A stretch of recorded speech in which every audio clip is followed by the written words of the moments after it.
Hello, everyone. Welcome to the PackerUniverse podcast, a.k.a. the Pup List. We're a Green Bay Packers fan podcast, bringing you topical and relevant Packers news along with our most humble, subjective opinions. This is episode 342. We're recording this live on Thursday, January 8th. 2028. Want to wish everyone a belated Happy New Year. 2028, Tay.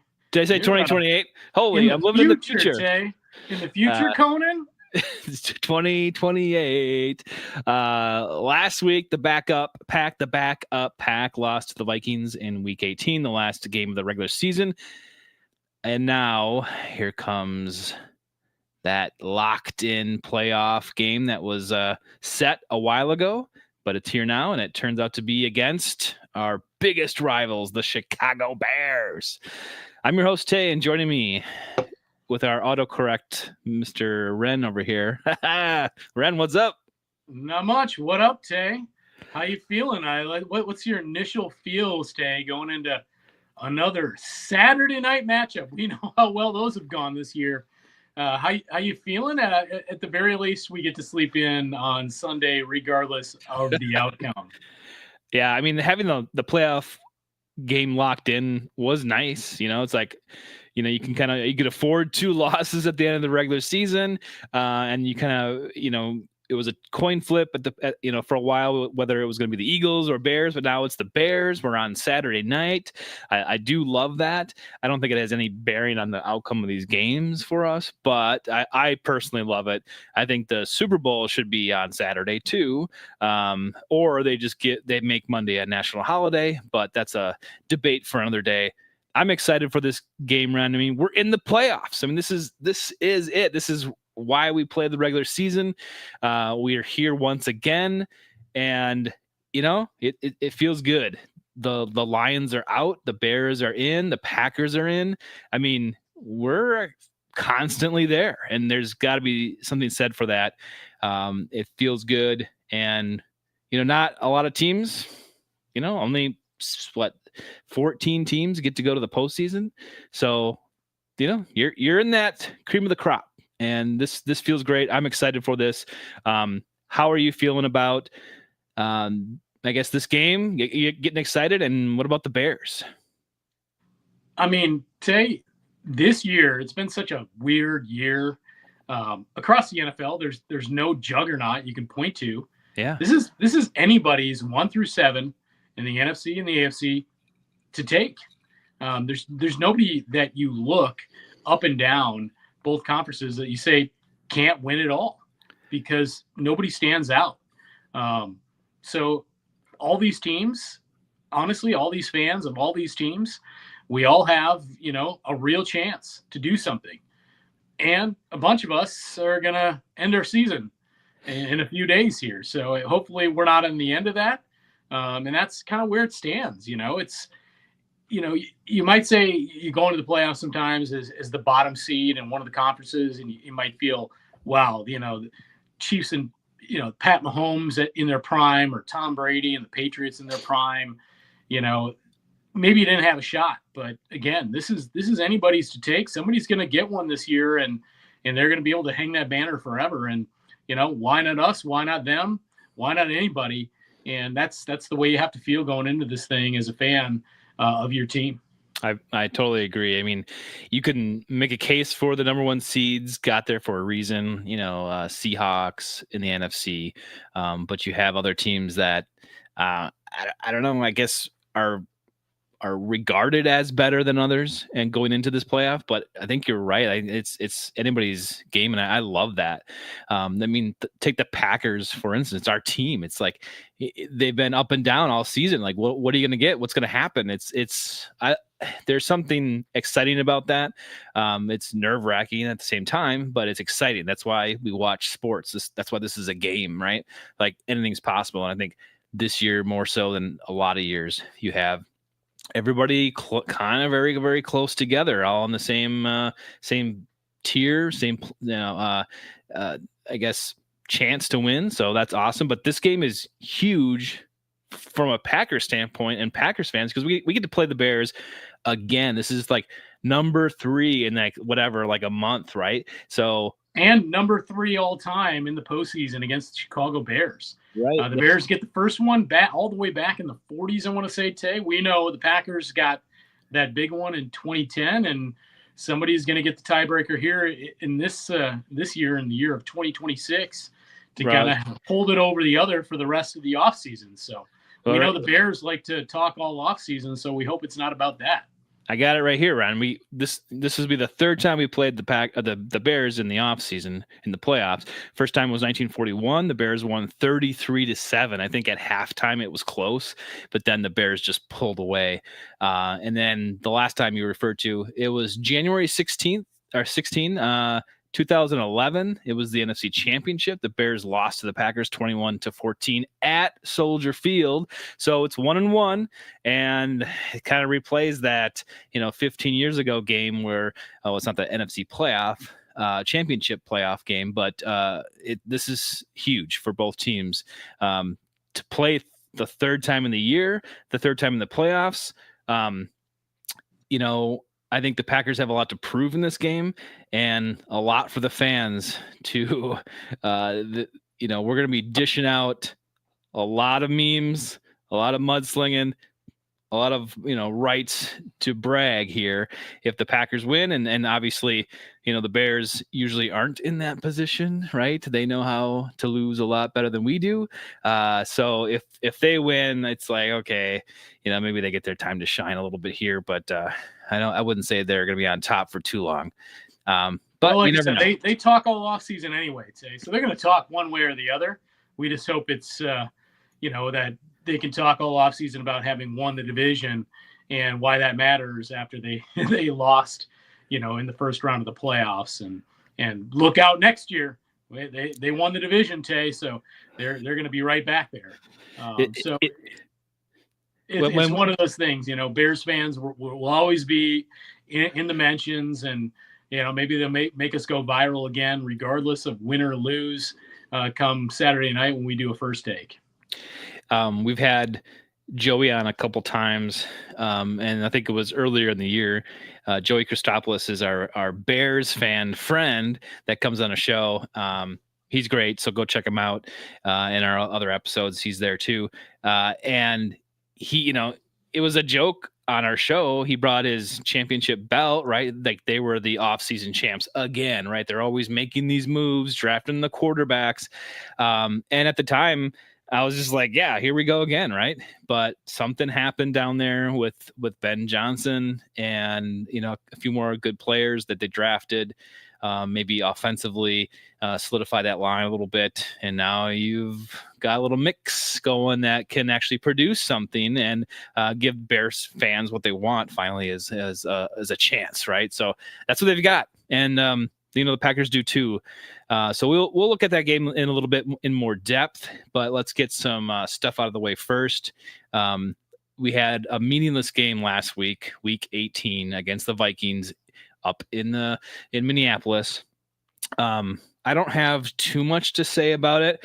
I was in transit coming south from up north, and I was listening to Wayne Larrivee talk about it and give me the play-by-play. But, basically they were playing the backup Packers, as everyone liked to say, and which is totally fine. You have your playoff spot locked in. There's no reason not to play some of these guys that need some real in-season playtime and to figure out what you have in some of these new acquisitions, because they did like crazy numbers of roster moves within the last 2 weeks.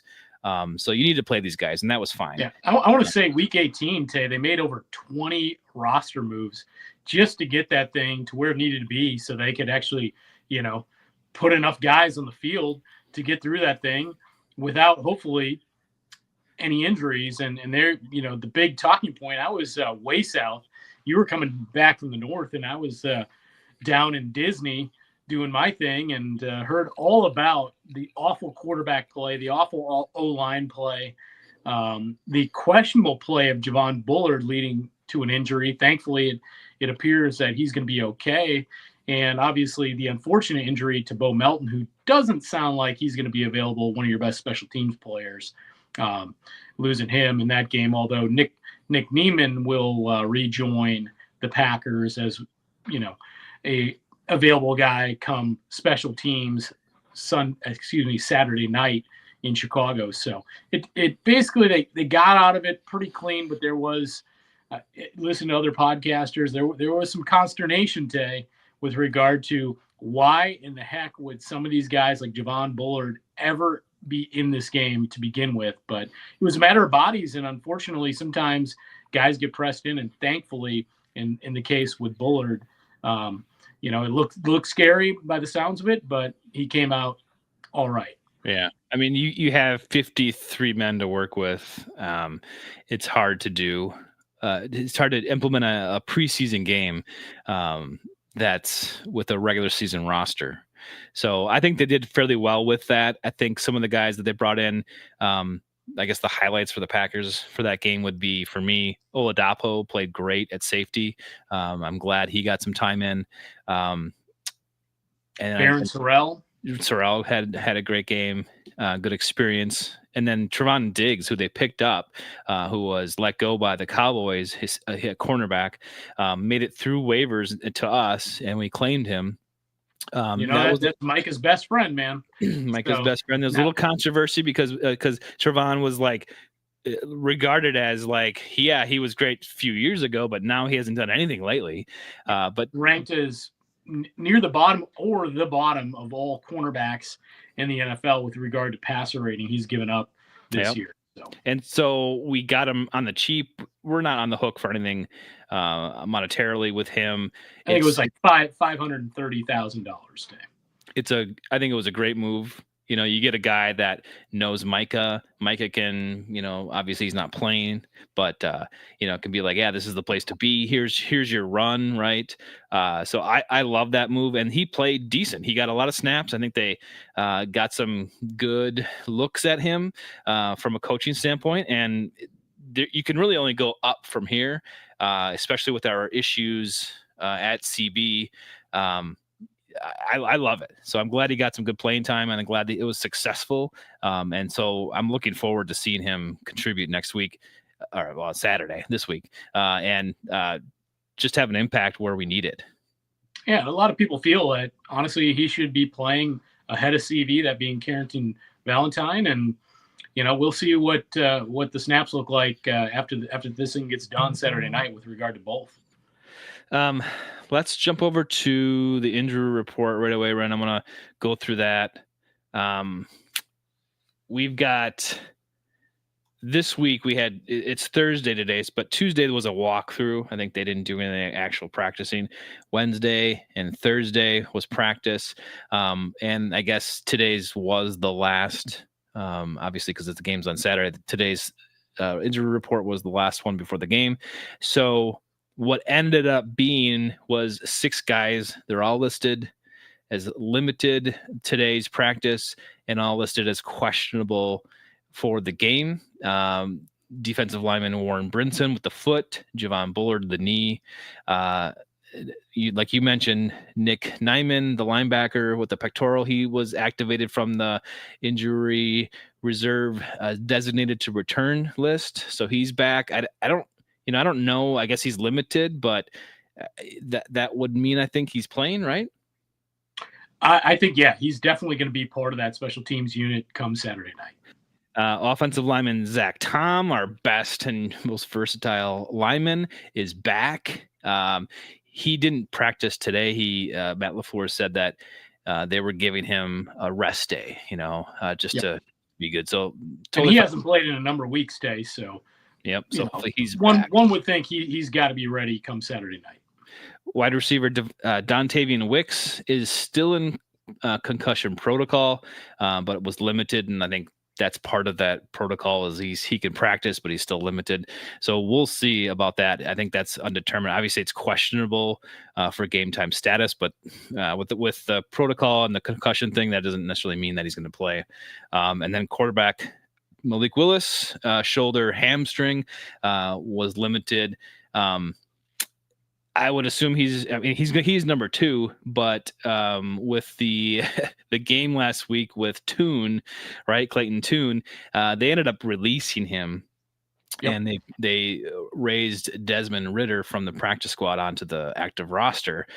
So Ridder is going to be number 3, and then you have Malik, who is probably going to go as number 2.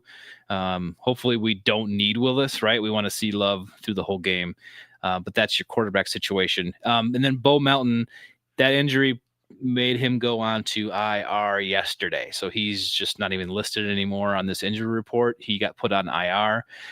So that's now we're down a wide receiver. We're down a cornerback. So that's why. And one of the best special teams players too, Tay. Yeah, definitely. So it's great to see everyone kind of back and this team back in full health. I mean, you're talking only 6 guys now that are questionable. There are no, did not participate besides Tom. So finally, Ren, we're back healthy again, and it feels so good to be in that position, especially going into the playoffs like this. And who cares what happened last week? Like, I know, there's always that a little bit sentiment of some of the populace, but screw that. We needed to get healthy. We need everyone to be ready for this game and have everyone accessible to play against the Bears, because this is going to be a huge challenge. So I think we're right where we need to be with all the injuries. Yeah, rest versus rust. I mean, it was the best thing the Packers could do based on everything they went through. Obviously, we knew going to the Vikings game, Jordan did finally come out of concussion protocol. But, hey, Josh Jacobs basically getting some time off from the Baltimore game through this game, now all the way to this Bears game Saturday night. He spoke this week, obviously feeling the best he's felt in 6 weeks. So that's a huge thing. The knee's feeling good because they're going to need him. This is going to be definitely a time of possession game. I think we're going to get into what this kind of matchup looks like in a little bit, but having Josh be in that position, knowing that also you have Emmanuel Wilson there who ran well against the Bears last time they were in Chicago, that gives you kind of a 2-headed attack there. That's what you're looking for when you play basically a preseason game for all intents and purposes last week in Minnesota, and that's why you did it. So you can get to this point because this game matters, and that game did.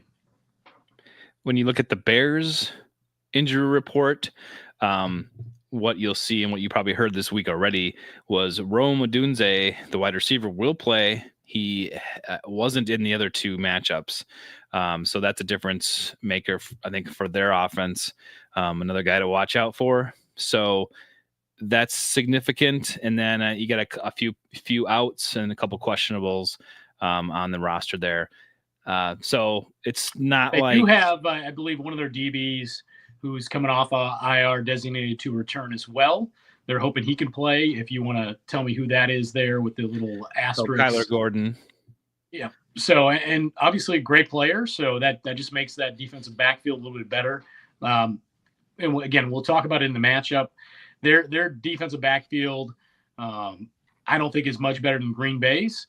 But really what it comes down to most of those guys from Bayard and everybody else back there is giving up a bunch of touchdowns. But at the same time, the one main difference is how many turnovers those guys also at the same time Bayard with, I want to say 6 or 7 that the Packers don't have. And that's what's made them competent as opposed to where the Packers, that's definitely one of their weaknesses on defense is that defensive backfield with regard to the cornerback play. Right on. But yeah, the Bears, man, they're going to have their whole complement of pass catchers. Although many talk about that foot fracture with Odunze. Is he going to be kind of a decoy out there? We'll see how the Packers deal with that. Certainly, I wouldn't have my number 1 on him. We don't know that Odunze is going to be at full speed. I think it is more a bit of a ploy game on their part to play him. Who knows? Maybe he's going to go up and ball out, but I really don't think that's going to be the case based on that foot fracture that really takes just about a whole offseason to get fully healthy from. Well, we've got a new wide receiver, Ren. We picked up we picked up a undrafted free agent wide receiver, Jacoby Keeney James, and I think you heard his name a lot last week. But I think he just got some reps. We needed someone. Bo Melton was out.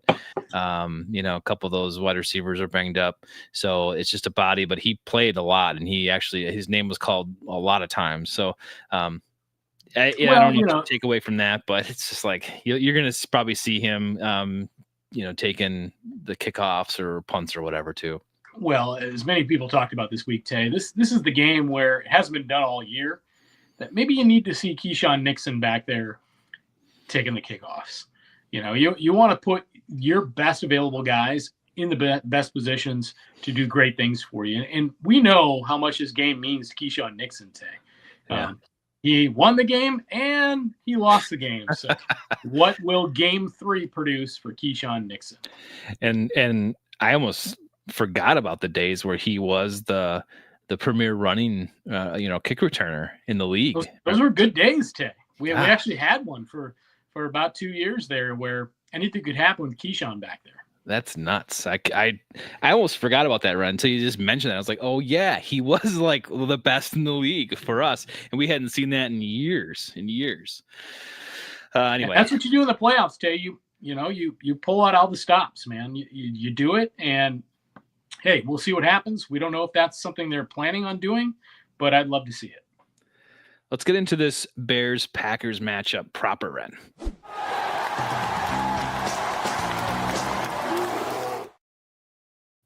All right, Ren, I got my one not done shirt on in preparation for this week. It'd be great to take out these Bears, but, I think we have a chance. I think this is possible, but we've got to correct any mistakes that we did make in the last one, and they were huge. Remember that game? It was the bad red zone offense. We could get down there, but we couldn't score. 0-5 in the red zone, Tay. Yep, touchdown wise, 0-5. Goal by Jacobs, and then the Dobbs muff.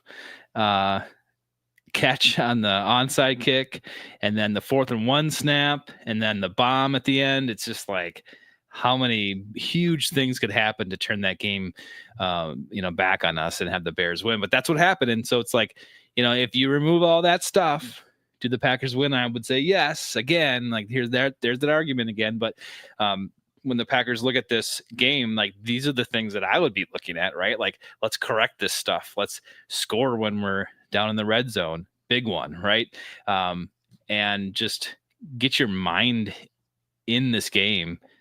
Romeo Dobbs, Josh Jacobs, Keyshawn Nixon, Sean Ryan, the whole 53. Speaking of Sean Ryan, I mean, those guys were kind of intimating this week that they felt that hit by Wooten, was, dirty. And listen, they don't feel good about it. It's going to be chippy. They talked about it, but they're going to have to play smart and not respond to the Bears when they want to get them off their mark and, get a 15-yard penalty. And it's going to be like that come Saturday night. So I expect to see 1 or 2 of those in the game. Hopefully they go both against the Bears and the Packers can mind their P's and Q's, so to speak, and not respond when the Bears try to get them off their mark. Ren, I wanted just to quickly talk about something before we get into Bears, Packers like we normally do. But, the Bears have been, to me, and maybe to a lot of Packers fans, a bottom feeder of the NFC North for a long time, right? But something happened with Ben Johnson that turned it around, and I think it was coaching. I think he brought in a lot of good coaches. He is evidently a good coach to rein this team and this franchise in and to play by his rules and his game plan, and it's been successful. I guess my question for you will be, like, Matt LaFleur started his career out playing the Bears, and that was a win for Matt LaFleur. But could this be the last game for Matt LaFleur? A bookend to play the Bears and then not have a job anymore? I kind of wanted to ask you about the coaching position, the head coaching spot right now, because it's been a hot topic out there. I don't know if I was ready for it, but I don't really believe in the fire Matt LaFleur. But what do you think about Matt? Maybe this being his last game if they do lose. Is it time for Matt LaFleur to prove that he can be the coach? And I guess, like, have you ever felt 100% about this Matt LaFleur coaching staff, like all the years he's been here? So yeah, I wanted to bring up those questions to you. Do you have any comments on the MLF situation? I've seen the rumors today that the Packers have interest in John Harbaugh, those kind of things this week. I think it's goofy. You know, it's one of those things, careful what you wish for, because John Harbaugh is going to have his pick of wherever he wants to go. I don't know what upper management in Green Bay thinks really about that situation. Matt LaFleur has been a very good coach. No, he has not won enough big games in the playoffs, and that's always an issue with head coaches. He's been there. You know, there's that whole thing where when a coach has been there 7 years and hasn't won a Super Bowl, they're likely not to. But hey, molds are meant to be broken, Tay. The Packers, I think he has the highest winning percentage in the first 7 years as head coach of anybody in NFL history, I want to say, Tay. Maybe George Seifert for the Niners had a slightly higher winning percentage in his first 7 years in the NFL. But Matt LaFleur can call a heck of a game. He has a very good offensive mind in the NFL. And just like John Harbaugh is going to be, snatched up immediately, so would be Matt LaFleur. So, what do you want to bring in thereafter? Because what you have to remember, too, is a lot of these candidates that might make sense, and aren't many, Tay, are likely to be gone anyway and already be interviewed somewhere else. Yeah. So I don't think this year would be the time to pull the plug. There were a lot of things that didn't go in the Packers' favor. This has been a year where major injuries in the injury bug down the stretch in December is probably Matt's worst December he's ever had as far as a win-loss record is concerned. Usually it's, his best month of the season as far as winning goes throughout the course of his Packer tenure. But man, I mean, they've just endured major injury after major injury after major injury. And I think you have to take those things into account when you start to really look at things like, could this be Matt LaFleur's last game? I mean, if, upper management knows, Brian Gutekunst knows, if Matt's really lost the locker room, then that's a decision they'll have to make. But everything we've heard is not that. I mean, I also heard, early this week and before the Vikings game that there was potential talk of, extensions coming for him and Goody at the, end of this season, whatever that ends up, being a 2-3 year extension for both parties once this thing is done anyway. So it's, where's the truth in all these kind of rumors? This is kind of talk for, fans and media. But I think the Packers would be making a mistake to let go of Matt LaFleur at this point. I certainly believe he deserves next year, and I believe he's under contract next year, Tay. That just means that he would be a lame duck if they didn't do anything with him going into next year. So I'm not about getting rid of Matt LaFleur at this point. I would say at bare minimum, he deserves one more year with this young football team. Remember, they are still the youngest team by all age measures in the NFL. And, if they're healthy, we know they can be a very, very good football team and compete for championships. Yep, I agree. It's too soon to think like that and to want him out. There are so many other variables that are a bigger factor in maybe the way the team has gone this year than him. Not to say that he's blameless, but who are you going to get that's better than Matt LaFleur right now? Like, seriously, like you said, that would actually get to an interview to get to hire. Like, it just doesn't seem to me like that's going to happen at all. So who else? I mean, I would love to know who people would think is a better fit, to win now. I mean, you look at the Ben Johnson thing, that's worked out great. It has. It was a good hire. We don't know how far they'll go. Maybe they'll end their run on Saturday night, hopefully. But if they do go further than that and we're the ones sitting home, something's right there. And I guess my rhetorical question to PackerUniverse is, why can't the Packers do that with a coach change? not to say that it would work out or they're going to change, but when that change comes, why can't the Packers be doing that same thing as they're doing in Chicago right now? I just don't think it's time yet. I think there's a lot of factors like we just talked about. So I would hold off for now. And I believe our friend of the podcast, Rob Domofsky of ESPN, kind of threw it out there. He was quoted a bunch this week by a lot of media outlets and podcasters that would say that the Packers are looking at extending the head coach and the GM, but the GM comes first, and that may Ed policy, and this is all through the grapevine commentary, but that they would solidify the GM role first with an extension, Brian Gutekunst, and then that Ed policy would be removed as the go-to, and then it would go Ed policy, and then Brian, and then the coach would report to Brian Gutekunst. So they would change that silo structure. Remember that with Mike McCarthy and the Mark the Meddler Murphy. So that seems to be maybe in flux and going to change too. So it sounds like what's coming out of the Packers organization is that they're going to solidify the GM situation with a extension, which I totally agree with. I'm on board with Brian Gutekunst still all 100%. And then that would change the head coaching position if he deemed it necessary. But that's still right. We're under 2 more years here with both of them. I think 26 and 27, or is it just 1 more year? It's just one to my knowledge that both have. It could be 2 for Brian and 1 for Matt, but I believe it's 1 and 1. So anyway, I just wanted to bring that up. I know that was a big talking point. We're not ready to jump off the bandwagon, or is it on? But let's keep Matt around for a little while.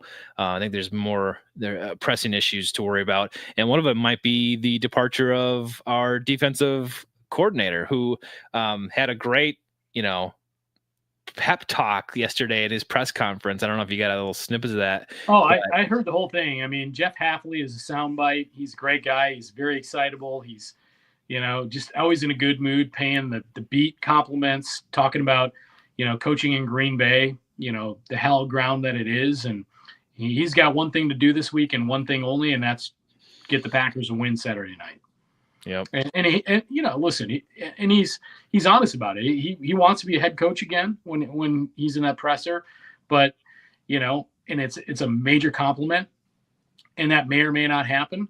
But again, the important piece is what they're working on here in Green Bay at this point in time. And we heard the rumors this week he's going to get an interview in Tennessee, and we'll see beyond that where else he may or may not get interviews. One of his counterparts from, a year removed, Anthony Campanile in Jacksonville, took that defense from nothing to everything this year. And by the sounds of it down there, they're afraid to lose Campanile as well, because he's going to get head coaching interviews as well after Jacksonville ends their season. So these young defensive guys from the Packer coaching tree are great.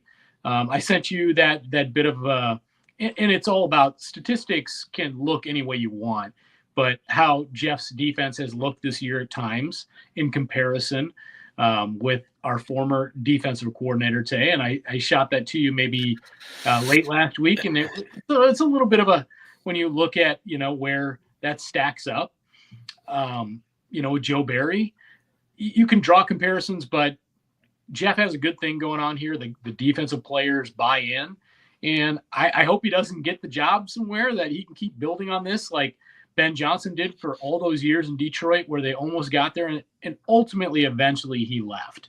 And look where it is in Detroit.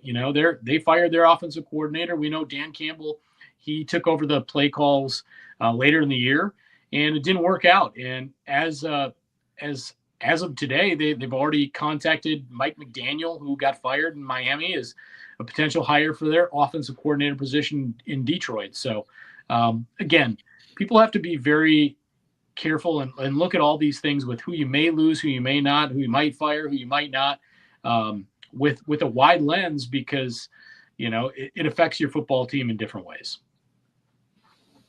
Well, let's get back onto the Bears. You know, the Bears defense doesn't look as good. That's a weak point for them. Their offense obviously is their strong point. Their running attack, which I feel like we kind of, held in check a little bit last time. In fact, the Packers had a better performance on the ground in that game in Chicago than the Bears did. And the Bears put up 150 on the ground in that Week 16 matchup.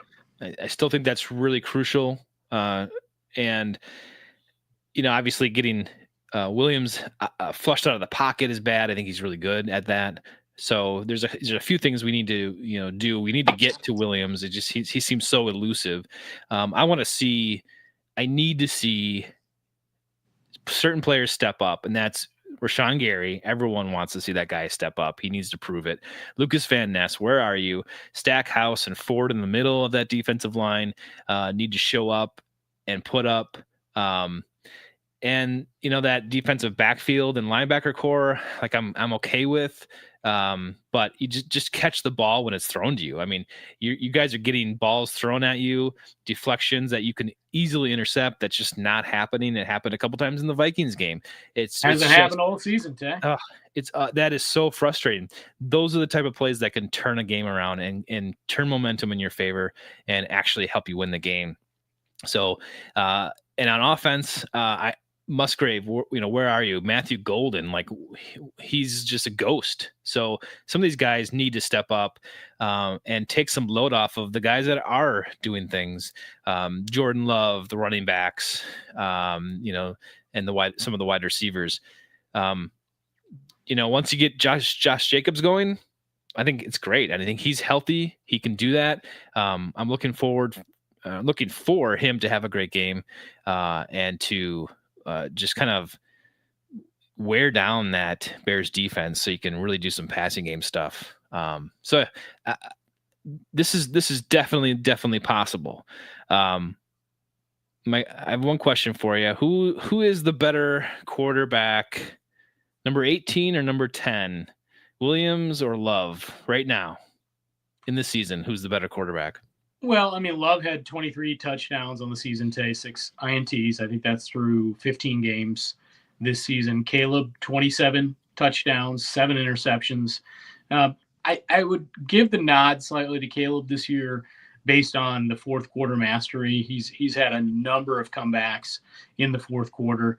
He seems to just kind of play behind himself most of the game and then has to press. But when he's been pressed, he's been excellent in the fourth quarter today. He's rallied his team on a number of occasions. They fell short a couple times, but Caleb's been great in the fourth quarter. He has that slippery aspect to him, and he seems to throw the ball better when he's not in the pocket.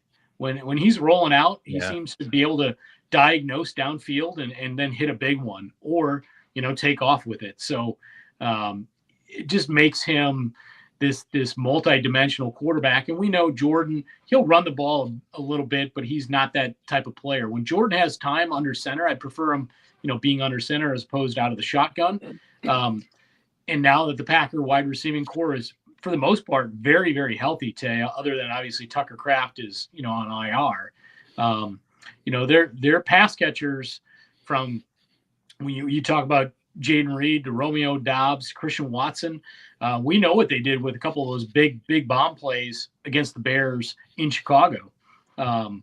They and in Green Bay, they can hit them, and they just have to. And Jordan's healthy. I mean, he hasn't played in a couple of weeks, and you hope that rust is not a factor. Both these guys can certainly win. Obviously, Jordan has all the playoff experience where Caleb has none. So you kind of say it's a bit of an even matchup there in the quarterback play. I think it really comes down to the run game Saturday night, Tay. The Packers have lost 4 straight, as we know, unfortunately. The Bears are losers of 2 straight coming into the playoffs. So both these teams are not riding high by any means. Obviously, the Bears winner of the division, but they knew that after the Packers got boat raced by the Baltimore Ravens that Saturday night a few weeks ago. The Green Bay run D has really digressed throughout the year, and the Bears are the 27th run D in the NFL as well. So neither of these teams play the run well, and weather's going to be a factor Saturday night today. It's going to be about 27 degrees or thereabouts at kickoff. It's going to feel colder than that. It's been windy there. It's going to be windy again, gusts 25 to 30 miles an hour.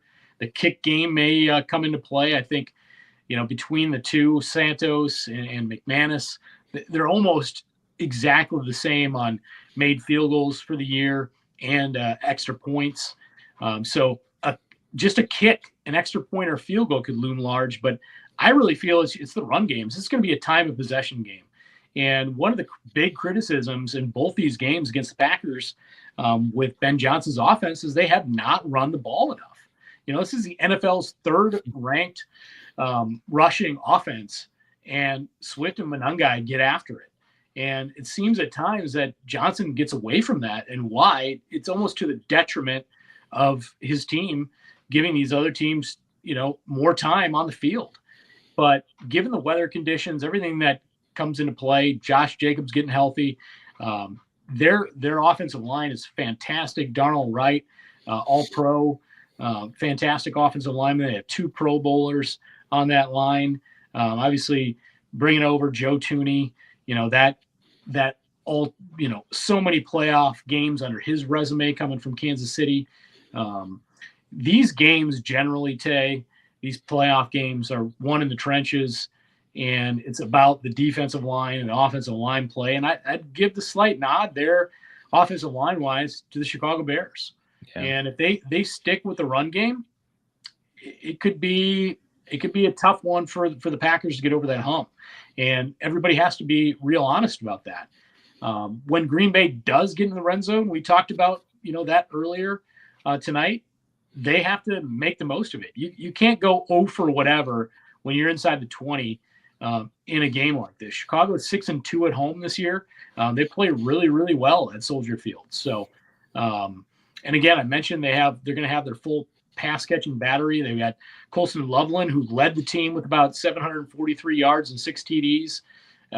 Luther Burden was about the same, 643 yards, maybe another 4 to 6 touchdowns. DJ Moore, 500 and maybe 50 yards, another 6 touchdowns. Dunze has been out, but he had another 600 yards, I want to say, and some touchdowns there. Then you get another, solid tight end and Cole Kmet there. I mean, this team, if they play inside themselves, and that's sometimes where they lose game stays, they get out of what really they should do. And even Caleb Williams, being a young guy, he doesn't know how to completely manage his offense at times. He can put him in a bad position, and then suddenly, we've got a game on our hands with regard to the team playing against them. So Chicago, their big reason for being as successful as they are, Tay, as from a defensive standpoint, because it's not a good defense. Again, you could talk about their DBs all you want. They have some talent back there, but the big reason they're successful is those takeaways. They lead the NFL in takeaways. And Green Bay, let's see where I got here on my notes. They had 33 takeaways on the season. Green Bay only had 13. So Chicago is, let's see, as far as offense, has only turned the ball over 11 times this entire year. And Chicago led the NFL in points off of turnovers, where Green Bay was 31st. And that's really going to be the telling point, is the run game for both these teams, and then who gets the timely turnover or turnovers. The Bears, with 1 or less turnover this year, were 2-6. With no turnovers, 0-2. So they don't get any turnovers. Green Bay's, good with the ball. The Bears aren't going to win. They thrive off of that. That's the only way this team stays in the game from a defensive standpoint. We know, obviously, Mike is not going to be there. Jeff's going to have to call a hell of a game. I really think possessions are going to be massively limited in this game. The Bears allow 24 a game. It's not great. And they're the 29th in the NFL in yards per game they give up. So you can do what you want against this football team today. Jordan's going to have the opportunity to make a lot of big plays downfield.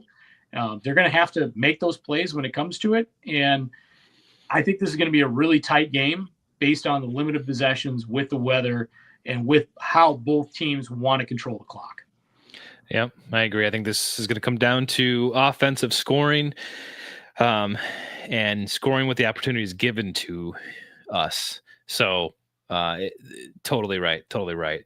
The decisive factor for me, Ren, is a generic one, but I think it's totally relevant.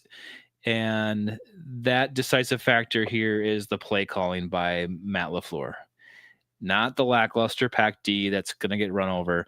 Not Jordan Love playing how Jordan Love plays. It's Matt LaFleur calling the correct plays for this game against this certain opponent.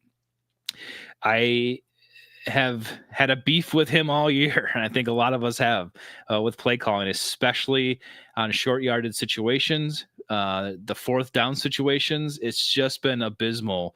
We could call better plays and get that team in better situations than Matt LaFleur has. And that has got to stop. It's got to stop now in the playoffs. And I don't know if he's holding on to something. I wish he is, because it would explain a lot. But just the play calling, putting your offense in good situations for the down and distance. Last time we played, like when Love was in that first quarter, that's what I want to see. Dink and dunk, short plays, I formation runs, do the screen passes, the slants. They did that really well in the first quarter against the Bears last time. And then Love went out and then everything changed. But that's how the Packers can go down there and score. I hate this run on first, run on second down, and then pass on third for a punt. They just seem to put themselves in terrible situations because of the play calling that has taken place. Use plays that your team knows that the players can actually be successful in. So that to me is the biggest factor here, is what is Matt LaFleur going to do? A few honorable mentions for keys of the game. No turnovers. We can't have Josh Jacobs putting the ball on the ground. We can't have an errant throw from Love going right into the breadbasket of a Bears defensive back. And then just catch the ball on offense and defense. Just catch the ball. We can't have drops. Everyone needs to have sticky hands. I just don't want to see those rudimentary mistakes that the Packers have done this year that have just really put them behind, and they just cannot overcome that. But I love your point about scoring and red zone and getting that those opportunities, maximizing those opportunities the Packers have to score. That's going to be crucial. We can't leave points off the board at all whatsoever. And that's where honestly I think Matt's called pretty good games between the 20s in these football games today. He tightens up in the red zone, and that's the issue. But again, I think with the weather and the run games, it's going to be limited possessions for both football teams in those areas, and they're going to have to maximize when they're there. And if the Packers maximize in the red zone and they don't turn the ball over, they should win by more than 3. Okay. Well, I think this Packers team has a chance. We are right where we want to be, Ren. Let's take those Bears down in the playoffs. I would love that so much. Let's send them off hibernating for the year, right? Let's go. Let's go. So I'm going to say 24-21 Packers win by 3. I'm going to go 28-27 Packers in a nail biter where my heart is in my chest until that final second ticks off today. This is huge, Ren. I mean, this is exactly what we wanted. We wanted the Bears again, right? We didn't want to go to Philly. We want a vengeance game, prove it. If we don't think we're good enough, fine, but this is the opportunity. I mean, this is the oldest rivalry in the NFL. This is precisely where we want to go in the wild card matchup. We have everything to win and everything to take away from the Bears, and I love it. I love every minute of it. It's in their house. It's the 212th meeting today. It's for bragging rights for the rest of the offseason. Whoever wins this one is going to be talking smack until this thing gets ready to kick off probably week 1 again in September. So it's a huge matchup. It should be a lot of fun. And again, it's going to be a nail biter and a nerve wracker. But I say that now, and somebody's, one of these teams is going to win by 10 plus. One of those goofy things. Yeah, right. But if the Bears win, I mean, maybe we're the off-season champions next year, right? With some bold moves and draft picks, although we don't have any draft picks to pick from. But we'll have to do some GM magic, in the off-season if we lose. But yeah, that'll be a challenge for a different day if the Bears win. But right now, we got 2 days, Ren, until the game. I love it. I'm excited. Bring it on. This is what we want. This is what we want. So I just want to thank everyone for watching live. I see a few of you on there. And we'll be back doing this live after the game. Win, lose, or draw. Hearts low or hearts high. We'll be here. So follow us on X, YouTube, Twitch. That's where we're going live. So check us out. Appreciate the follows and all the subs. Ren, thanks for joining me tonight on Thursday. I know it should be a Wednesday, but it's actually a Thursday with the short week. It's actually Saturday. A Friday because the game's Friday, Sunday, on Saturday. Yeah, we don't know what day it is today. No, Mike McCarthy will not be the next head coach of the Green Bay Packers if they do decide to depart with Matt LaFleur. So, yeah, Tay, boo out there to Mr. Joey Sports Guy. You guys go hit him up on the X machine. Tell him, hey, why did he not get on the pup list today? Apparently, he's not feeling so great about his Chicago Bears. He did get the invite tonight. Joey's just too busy of a guy. So, Joey will be in your DMs come Saturday night. And until the first take, Tay, on the pup list.